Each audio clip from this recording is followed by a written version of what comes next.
Good evening and welcome to the District Partnership Advisory Council. This is our second meeting of the year, and I have the privilege of co-chairing this with our superintendent, Sean McKenna. Sean, would you like to take it from here and introduce the presentation and the presenter?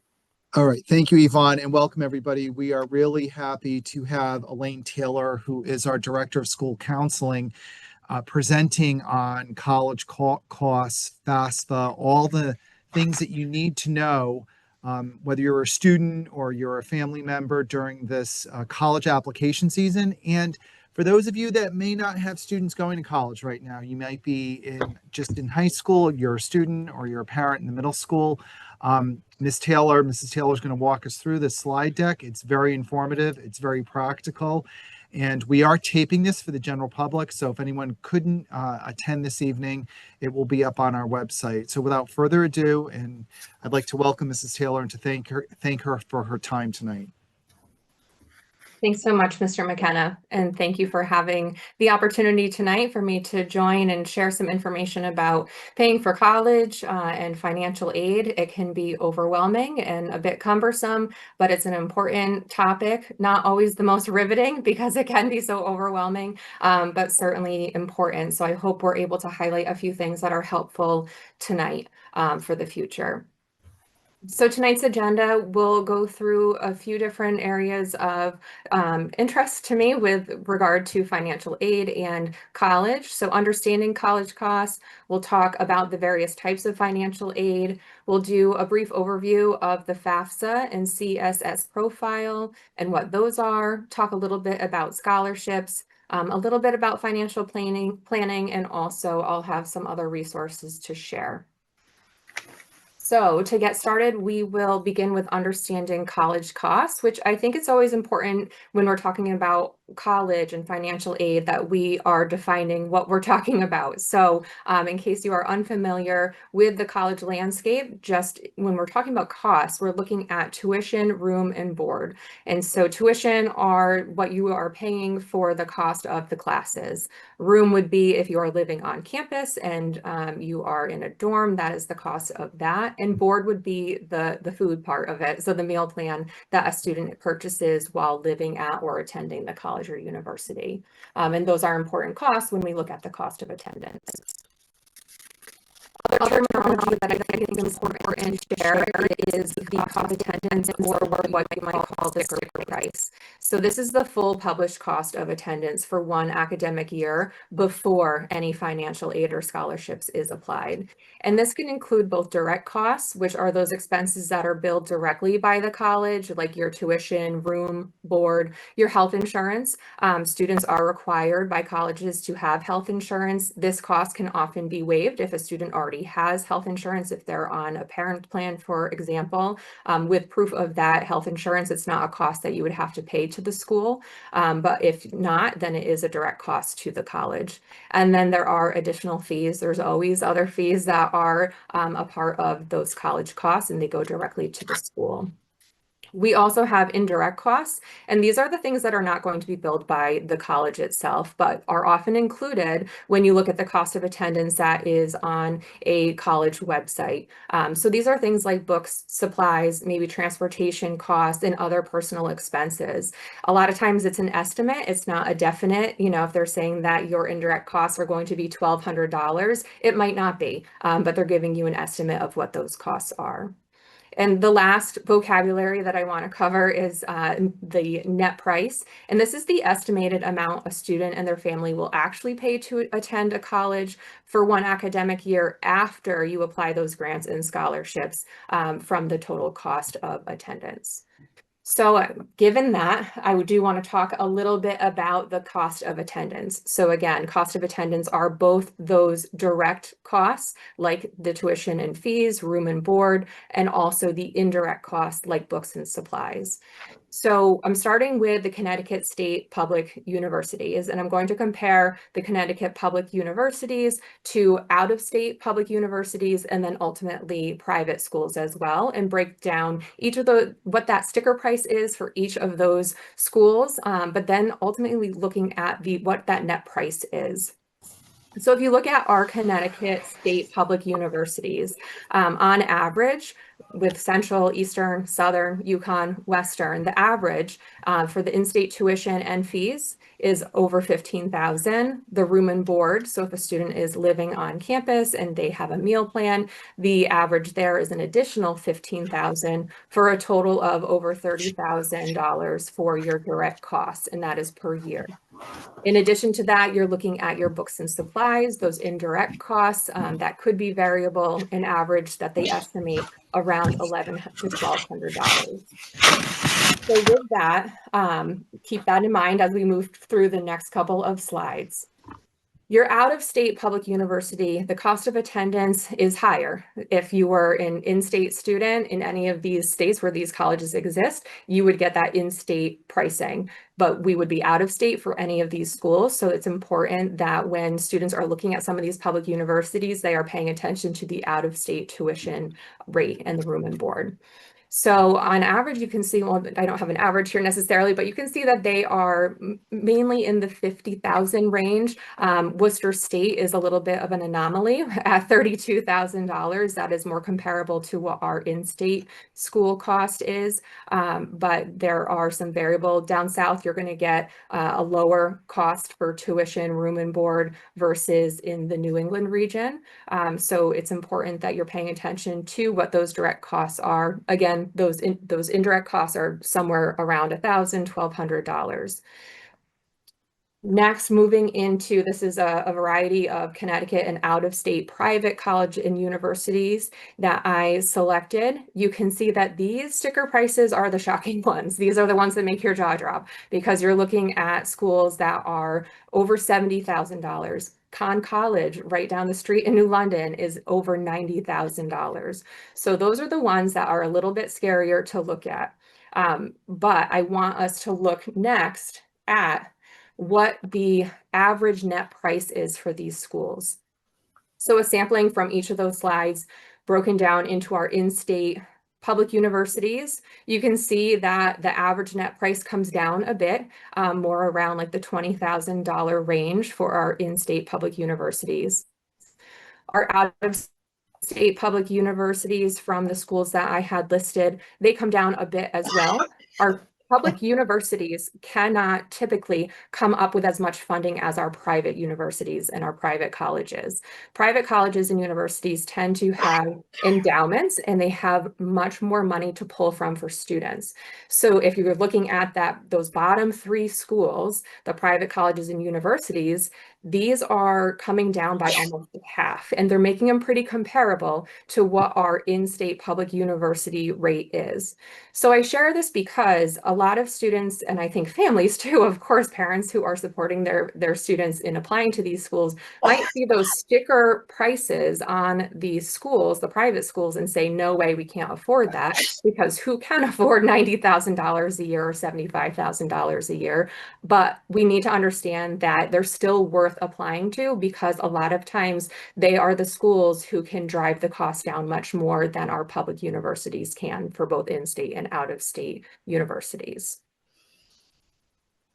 So moving into our types of financial aid, moving away from the overall cost of attendance, something to keep in the back of our minds. So we're looking at cost of attendance for any school that your student is applying to. And now we're going to move into the types of financial aid that is available. So financial aid, just in general, let's define what that means. It's funding from federal and state governments, any educational institutions, private organizations that help students pay for college or career school expenses. This can include both gift aid, scholarships and grants, things that you do not have to pay back typically, and self-help aid, which is where you're going to find your loans and work study. We're going to talk a little bit more about each of these. Starting with grants. So grants is a type of gift aid. Most are going to be need-based. So those students and families that have a higher need for assistance financially, they are more likely to get more in grants. So your eligibility is primarily determined by the student's FAFSA, the financial aid application that gives you access to federal funds. So we'll talk more about this. I know it can be overwhelming. If you have questions, certainly put them in the chat and I'll be sure to get to them. There are different types of grants. So there are federal grants. So the Pell Grant is one that we hear a lot about, and this provides funding to undergraduate students with exceptional financial need. And last year, the max was over $7,000 that was received, and the minimum was about $720. The amount that is set for 26-27 for that school year will be established in, hopefully, by Congress in the springtime when they are determining that annual budget, but those amounts are not yet determined. So they'll be determining that in the early spring. So a lot of the federal grants are going to be need-based. You can see a couple of others there. The TEACH grant, that is one that will provide funds for students who are going to become teachers in a high-need field at a low income school, and that is a commitment they have to make. And so this is one of those grants that you would have to pay back if you do not meet that service obligation. So students who are really committed to becoming a teacher and working in low income areas in a high need field, this would be a grant that they would be able to look into. But the Pell Grant is the one that we hear most about. In addition to the federal grants, there are also state grants that are available. The Roberta B. Willis Scholarship Grant Program is Connecticut's primary state financial aid program for residents attending in-state public and private institutions. And there are two sides to the Roberta B. Willis Scholarship Grant Program. There is a need-based grant, and that would show up on a financial aid letter. And there's also a need merit scholarship. And that is something that comes through my office in the school counseling office. We reach out to students and say, submit this information to us, so we can then input it into a platform. And then again, you would receive that information on your financial aid letter. So there's really no harm in providing that information to us. Unfortunately, each year I feel like we only get a handful of students who submit it to us, but we're always looking for more and more students to give us this information so that we can put it out there. And then if they're eligible for it, then they would receive that on their financial aid package. There's also a few other grants that we have specific to Connecticut. Again, these are typically going to be for more of students with a higher need. Lastly, there are institutional grants that those can be need-based or merit-based. These are ones that the colleges themselves are going to come up with. So you have your federal and your state grants, but then you also have your institutional grants that each college can come up with based off of the funds they have available. And then there's also private grants that are available through nonprofit organizations, foundations, et cetera. So, and those can vary a little bit. They kind of trend on a line more towards scholarships. It just kind of depends on the definition of what the grant is. With scholarships, another type of gift aid. So gift aid are those things that you do not have to pay back. We like this. We like grants. We like scholarships because you do not have to pay them back.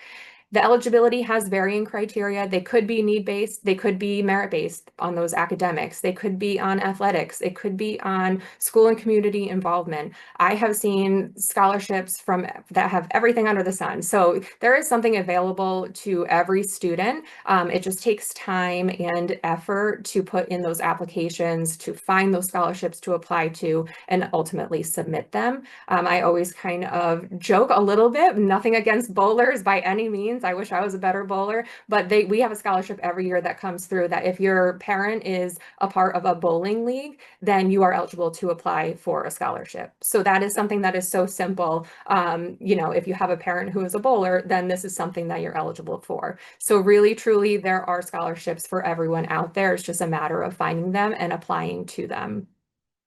Most often, scholarships awarded through a college or university is going to be deducted right on the student's bill, but then we have a bunch of outside scholarship that can be applied to as well. And those scholarships can vary. Some will go directly to the school and others might go directly to the student, and which is really kind of nice because we know that there are additional costs and you can then decide how you're using those funds. Maybe your student is going to commute and they need to get a car. Maybe they need to fix the car that they have. Maybe they need to pay for gas. Maybe it can go towards your books and your supplies. So it really kind of varies depending on the scholarship, whether or not it's going to go to the school itself or if it's going to go to the student.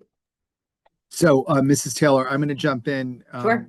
sort of moderate the chat. We have a couple of questions. Oh, it looks like one. Can the student apply for more than one federal grant and be awarded more than one grant? Yes, yes, you can. So depending on what that grant eligibility entails, you can receive more than one grant from the federal and or state. Yep. Good question. Thank you for asking. All right, next we're moving into self-help aid. So the first type of self-help aid is the work study. So in order to be eligible for a work study, you'd have to file your FAFSA, and then the school is able to award you a work study. However, this is not guaranteed. It's not that they're just going to give you a job. The student has to apply for a part-time job that is either on campus potentially, or there could be some off-campus opportunities as well. There is a set amount of money that you would receive on your award letter, and the student cannot exceed that. So that's important. It's also important to note that this is a job. So a student is earning the money. It's not coming directly off the bill. So it tends to go more towards those personal expenses. So important work study. It's really valuable. I think there's some benefits to it, not only in just reducing overall costs and potential debt, but also you are maybe building a resume, you're building connections, building that network. So there's some good opportunities with work study. And lastly, we have loans. This is self-help aid as well. Loans we know need to be repaid. Oftentimes I'm working with students, especially in the spring, looking over their financial aid award letters, and they might say that, you know, I'm only going to have 40,000 after my 4 years, which is always still kind of like, ooh, we got to be careful about this. But you have to make sure that they understand that there's interest on top of that. We are not just looking at that $40,000. We're looking at whatever that interest rate is. And right now for federal loans, it's over 6%. So we really need to be careful about the number of loans. This is always kind of the last resort option for funding college, often a very necessary part of funding college, but we want to be mindful of how many loans we are taking out. Repayment plans for students do vary. So once they either leave school or complete school, there is either the standard repayment plan, which is a fixed amount over between 10 and 30 years, depending on the loan amount. So whether you get assigned 10 years to repay that at a fixed amount each month or 30 years completely depends on the amount you owe. And then there are income-driven repayment plans, which they will determine a percentage of your discretionary income. You have to update that annually, your income, your family size, in order to determine what that amount is. If any student is looking at public service loan forgiveness programs, they have to be on that income-driven repayment plan. There are a couple of different types of loans that I want to talk about. Your federal loans. So these are the ones that would be provided or awarded through the FAFSA. You have direct subsidized and direct unsubsidized. These are the two primary student federal loans that can be awarded. Important distinction between the subsidized and unsubsidized. The subsidized, the government pays the interest while the student is in school at least half time. And there's also a grace period of about 6 months after leaving school. So they will cover the interest during that time. So it will strictly be that balance of what they took out for the direct subsidized loan. First year students can receive up to $3,500, and then it can increase each year following. The direct unsubsidized, the student is responsible for the interest that accrues while they are in school. So that is accruing. It's often really recommended that students are paying that interest while they are in school so that it drives down that overall balance once they complete school. This loan, you can receive up to $5,500 for the first year, and then again, you can increase it from there. So if you don't have to take out both, you really want to focus on what is awarded to you with the direct subsidized first, and then move to your direct unsubsidized. Direct plus loans, also known as parent plus loans, these are parent loans. So if you're looking to further finance your students' college education, you can be awarded a loan as well. Not ideal, you know, as a parent, I'm sure you do not want to take out another loan. We typically recommend that you don't take out another loan, but it is an available option. There is a credit check that is required, and it is a federal loan. Then you have your private loans. So these are, not your federal loans. They are made by private lenders. You'd be reaching out to your bank, a credit union, maybe some state agencies that can offer a loan to you. Typically, these have less flexible repayment options. They may have higher interest rates compared to your federal loans. They will be credit-based, of course, because they're going for private lenders. And a student cannot really typically take out a private loan on their own because they haven't built their credit base yet. So they would need a cosigner, which is likely to be a parent. Again, we really advise against any private loans to help finance your college education for these very reasons. Occasionally, we do have students and parents who take out those private loans to support, but it's definitely an option that we recommend against if you can avoid it. So in short, I know I'm spewing a lot of information, but these are the types of financial aid that you can receive. The grants and scholarships are those things that you do not have to pay back. Your work study and your loans are self-help aid, work study being a part-time job where you are earning money to put towards personal expenses, and your loans, which you will have to pay back. So for an example, we've covered cost of attendance and what that entails for a college, and we've gone over some of what you might be awarded through your financial aid package.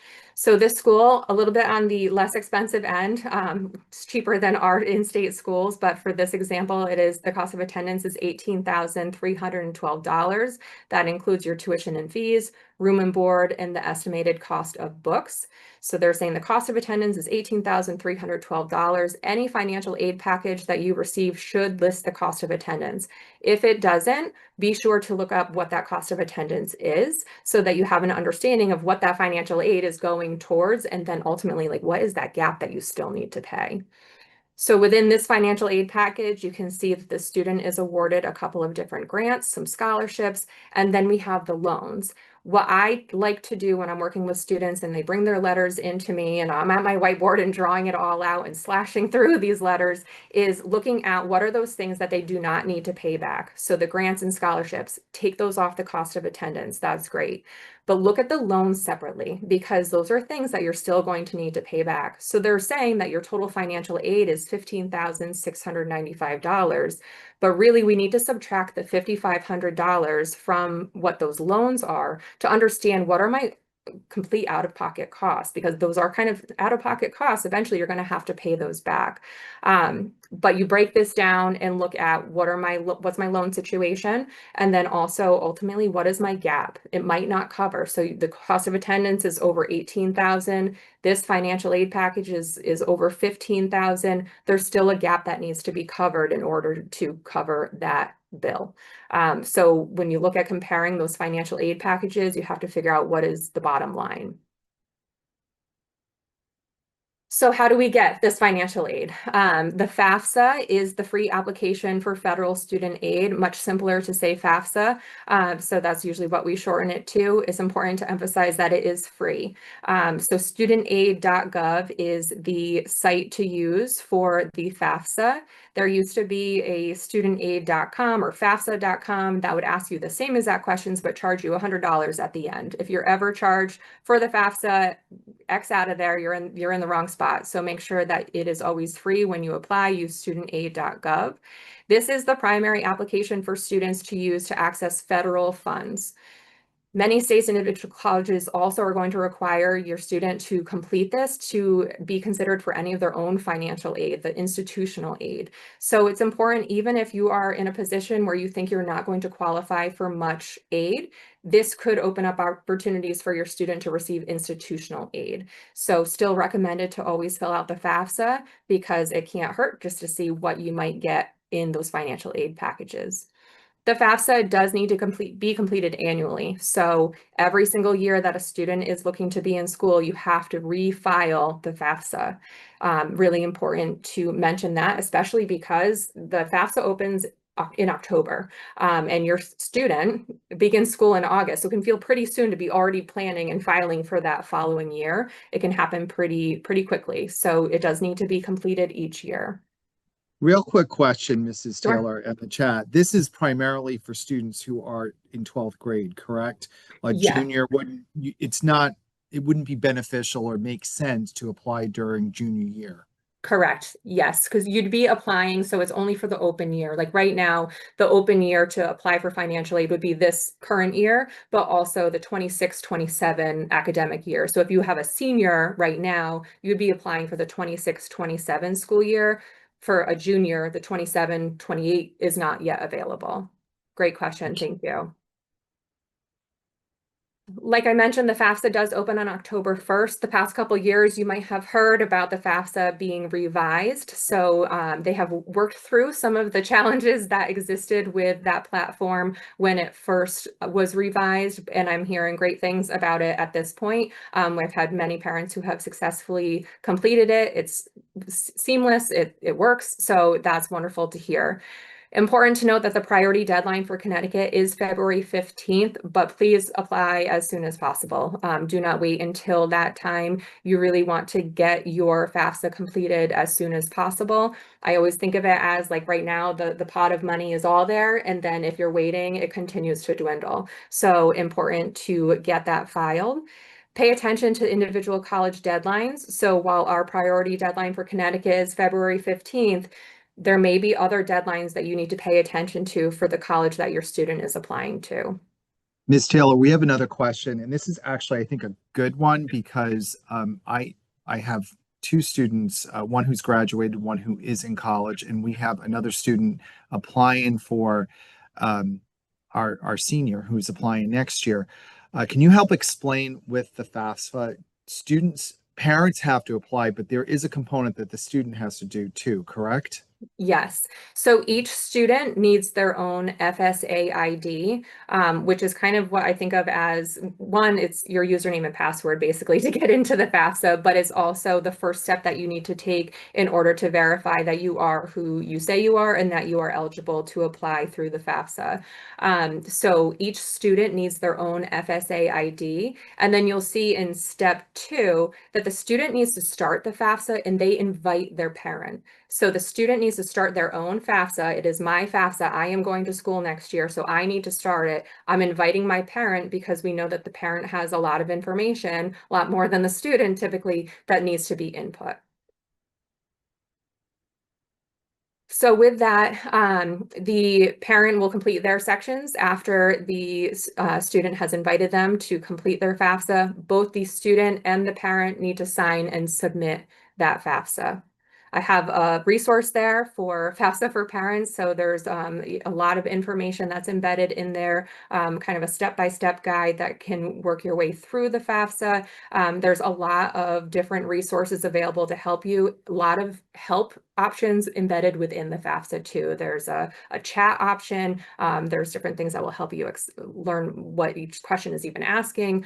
So there's a lot of help features that are there. And it's a lot more simplified. If you filled out the FAFSA when you were in school or a few years ago for an older student, then you'll find that the new FAFSA is much more streamlined and it is quicker to complete. So we want to encourage you to keep on putting the questions in the chat. And if we're not clarifying something, just let us know. So it looks like we have another one, Ms. Taylor. At what age of the student does the parent not have to fill his or her part out? As long as the student is a dependent, you need to complete the FAFSA. It's really hard for students to access any aid if they're still listed as a dependent. The way that the FAFSA is set up, it's really hard for them to not have a parent listed. So as long as they are a dependent, you need to be completing the parent portion. Any other questions, Mr. McKenna, right now? Looks like we covered the most recent. Okay. Thank you. Great, thank you. A question that often comes up about the FSA ID, which again is that first step to completing the FAFSA, is which parent needs an FSA ID. So in short, there's a lot of different scenarios that could exist about the FSA ID and which parent or guardian needs to submit it. So if you have questions, certainly reach out and we can help clarify that with you. There's also a lot of resources that can help you with that question as well. If that is easier for you, it makes you more comfortable in explaining the situation. But if the student's parents are married, only one parent needs an FSA ID. They don't both need to have one. It doesn't matter which one has one, you just need to have one that has one. If the parents are divorced or separated, The parent who is providing the most financial support during the last 12 months is the parent who should be creating the FSA ID and completing the FAFSA. It doesn't necessarily mean it's the one who's making the most money. It's whoever is providing the most financial support for the student. So things can get a little tricky with that. So if you have questions, certainly reach out. But those are kind of the two scenarios that come up most often. But like I said, reach out if you have questions or need some support with your situation and figuring out who should be creating that and who should be submitting.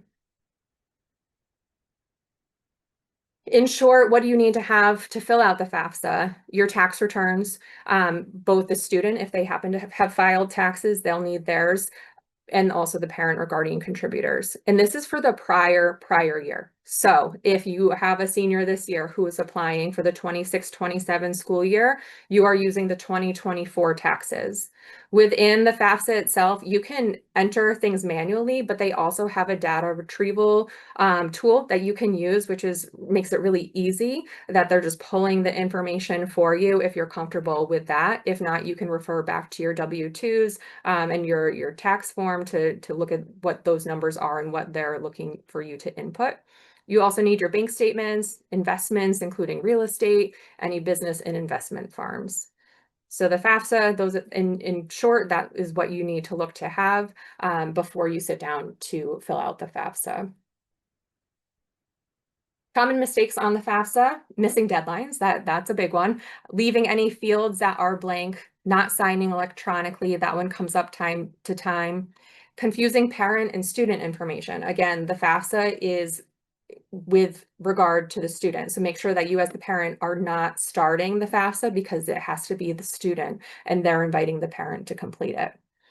Not adding a newly applied to school after submission. So you typically input about 20 schools on the FAFSA. We don't really recommend that students apply to that many schools, but you can put as many as 20 in there.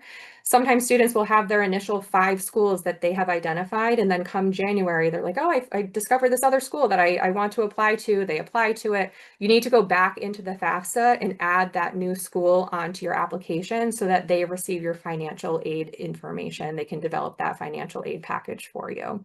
And like I said, you have to apply annually. So a common mistake is forgetting to reapply each year.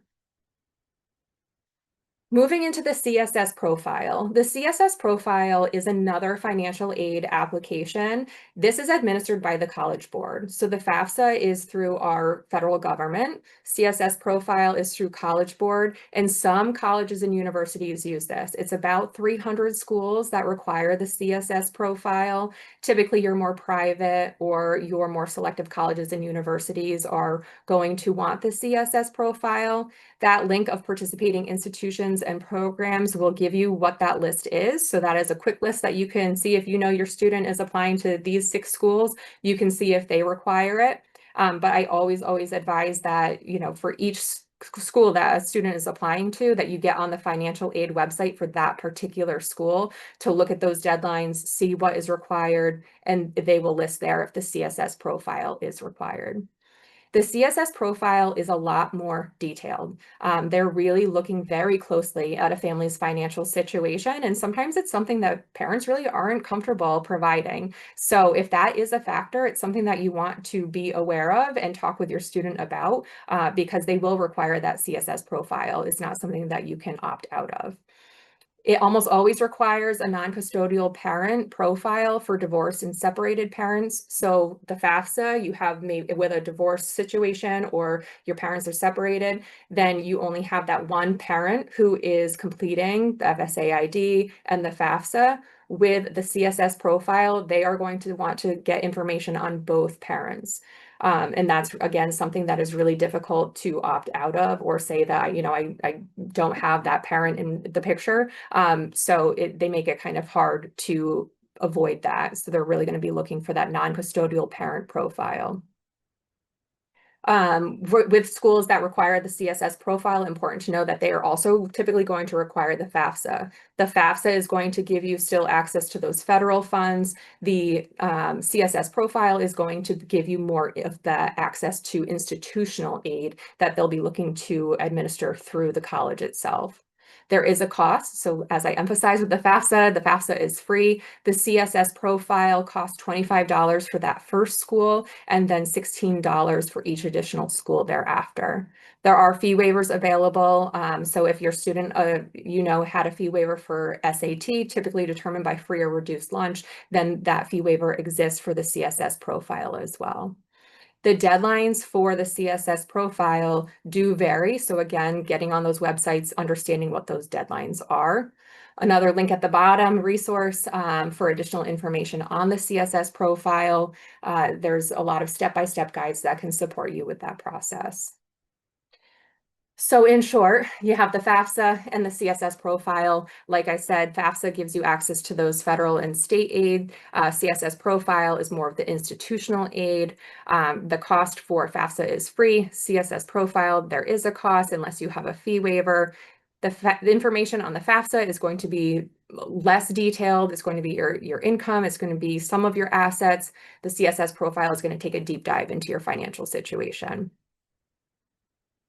There is a more detailed breakdown of what documents and information data are required. If you use this FAFSA and CSS profile detailed comparison, you can really take a look at what is available or what is required, I'm sorry. All right, that's all heavy. So moving into scholarship search strategies and resources. So some of the strategies I share with students is starting early and staying organized. And starting early, I don't just mean in the senior year, I mean early in high school. While the majority of scholarships are available for your seniors, typically, there are other scholarships. There's different contests that students can enter. There's scholarships available for students starting in grade 9. There aren't as many, but they are there. So I would encourage students to start early, get themselves organized, have a spreadsheet of what those deadlines are, what is required of scholarships applications, so that they're getting all of their application requirements together, all those materials together, so that they can have, it can become stressful, right? You're looking at letters of recommendation, maybe essays, your transcript, any grade reports, test scores. It all varies. Some scholarships don't require all of that. It might just be a form that they need to fill out. It might just be a resume they need to submit, but others are going to want much more. So keeping yourself organized is really important. I always share apply to local ones first. The pool is much, much smaller if you're looking at just Griswold or the greater Norwich area or Connecticut even. It's a lot smaller than if you're looking at those national scholarships that are available. We have moved this year into SchooLinks. It's our college and career platform, and we have been really excited about it. We're using that to post scholarships. Not only are we posting scholarships in there, but scholarships that are using that platform are posting in there as well. So students can get into their SchooLinks account and have access to all of these different scholarships that are out there. There's a scholarship match feature within SchooLinks as well, so they can input their information and be matched with specific scholarships that they might be eligible for. Can also look at local businesses, credit unions, look at, whatever bank that you have, look to see if they have a scholarship, and also your employer. A lot of employers do have scholarships that are available as well. I always emphasize with students, kind of alluded to this a little bit earlier, but there are so many scholarships out there. It is not just academics. It is not just athletics. Please look at what you are eligible for. It could be for a hobby. It could be for a special area of interest. It could be for some affiliation that you have. So really, there are a lot of scholarships out there, and open your mind to the fact that it's not just academics and that you could be eligible for them. Apply. That is a huge one. Each year I run into this with even the scholarships that we have community members that are awarding to only Griswold High School students. And I always highlight to students that these are specifically for Griswold High School. And it's, so again, like that pool, our graduating class is usually around 150 students. So you're looking at just competing with 150 or 149 other students. So each year they're reaching out and saying, I only had one applicant or only 2 applicants, or I don't have any applicants right now. So really encouraging students to apply. That is the biggest thing. Every year, each student who applies to the most scholarships wins the most. It's that simple. So making sure that you're getting those applications out there. For some students, if they are the only applicant and they met the eligibility requirements, that scholarship is theirs. Similar to the FAFSA, never pay for scholarship searches. If you see that, there's some site that says you pay me $1,000, I'll match you with scholarships. This has happened, unfortunately, but do not pay for scholarship searches. I would encourage that students set aside 1 to 2 hours per week. Our juniors and our seniors are allowed to have a daily study hall, and it's partly for this reason. There is a lot more on their plate with looking at their life after high school, whether that is college search and applications or career searches or scholarship searches and applications. It's important that they carve out that time each year. And lastly, on my list of strategies here is just to ensure that a student has a professional email. Make sure it's not that email that they had back in 6th grade, but it's something that is a professional email and something that they check. Sometimes though they put an email on there that is not something that they are regularly checking, and it's important to ensure that it's something that they are. So it looks like we have a new question. Since SchooLinks is a new program this year, are counselors working with seniors to help teach them navigate this new program?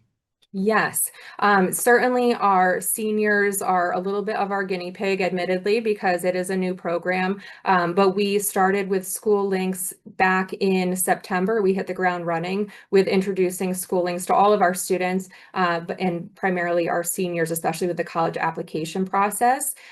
We have also been using our connections time, that advisory time embedded on Wednesdays, to introduce how to access scholarships, community service, things of that nature.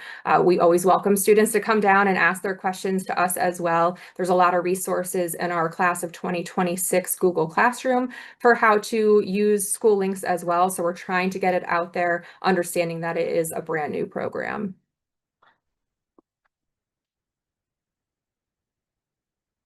All right, here are some trusted scholarship sites: FastWeb, Big Future, which is through College Board, Going Merry, scholarships.com. These are all sites that a student can create an account with, and they can put in their information and get matched with scholarships. Niche and bold.org are both, they advertise themselves as like no essay scholarships. So some students might really like that idea of not having to write those additional essays. So Niche and bold.org seem to be advertising more of those simple applications. In addition to the scholarships that might be awarded in a financial aid package, a lot of times colleges also have additional scholarships that students can apply for. So getting onto those financial aid sites, seeing if that is a possibility, if your student meets the criteria for what they're looking for, but there might be some additional scholarships to apply to there. And lastly, check out any professional organizations that are associated with the related field that your student is looking to go into. So those are some resources, some strategies that you can use for accessing scholarships. For Connecticut and local scholarships, again, the ones I kind of encourage more so than the national, not to shy away from any national, but just looking at the applicant pool. SchooLinks, like I mentioned. Right now in the fall, scholarships tend to be a little bit slower for Connecticut and local scholarships, but from January to April, they pick up quite a bit. So where we're getting them constantly. So we'll be posting a lot between January and April. May 1st is a big deadline. So I emphasize that with students because there are multiple Griswold High School specific scholarships that are due May 1st from our community members who have established scholarships with us that require an application. So the students organizing themselves in order to make sure that they can meet those deadlines and have everything together for that May 1st deadline is really important. Community Foundation of Eastern Connecticut is a great one for students to apply to. They are for students who have used that Common App to apply to colleges. The Common App is one application that you can then send to multiple schools. Similarly, the CFECT application, I call the Common App of scholarship applications because it is one application that would give access to multiple scholarships. CFECT oversees millions of dollars for the greater Norwich area. And so some scholarships are based just for Griswold High School. Some are based in where the student resides. There's areas of study. There's a whole slew of different criteria that students are considered for. So that is a great one that becomes available later on in the year, not yet available. Again, Hartford Foundation for Public Giving is similar to CFAC. There are some scholarships available there for students. And then lastly, each year we have our senior scholarship night in May, and these are awards that are just for our Griswold High School students. All we ask for our seniors to do is complete their exit survey. And so the exit survey is a mandatory requirement of all seniors, giving us some good post-secondary information, where they're headed, making sure we have where their transcript needs to go, what their plan is, things of that nature. But we embed some other questions that are required to determine eligibility for scholarships that have been established by community members. And so we just ask that they submit that. Typically, it's a date by the end of April or around May 1st. And that aligns with those college decision deadlines. So we just ask that they complete that. That opens up a whole lot of opportunity for scholarships for senior scholarship night. And then we also have the Gerard and Wanda Brunette Foundation, which each year awards significant funds to students. Between Gerard and Wanda Brunette Foundation and our other senior scholarships, last year we awarded over $186,000 to about 70 students. So a good number of students. We try and spread the wealth as much as we can among our graduating class because we know every bit helps. So those are things that are specific for our Griswold High School students.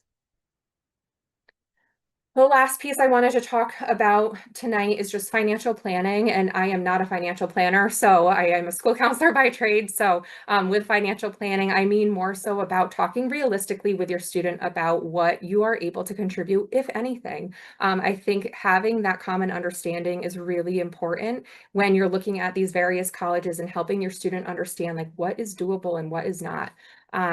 Like I mentioned with Parent Plus loans, be cautious. I've had some parents mention that they're going to like look at their home equity and taking out funds against that. Don't do that. In my opinion, I wouldn't encourage that you do that.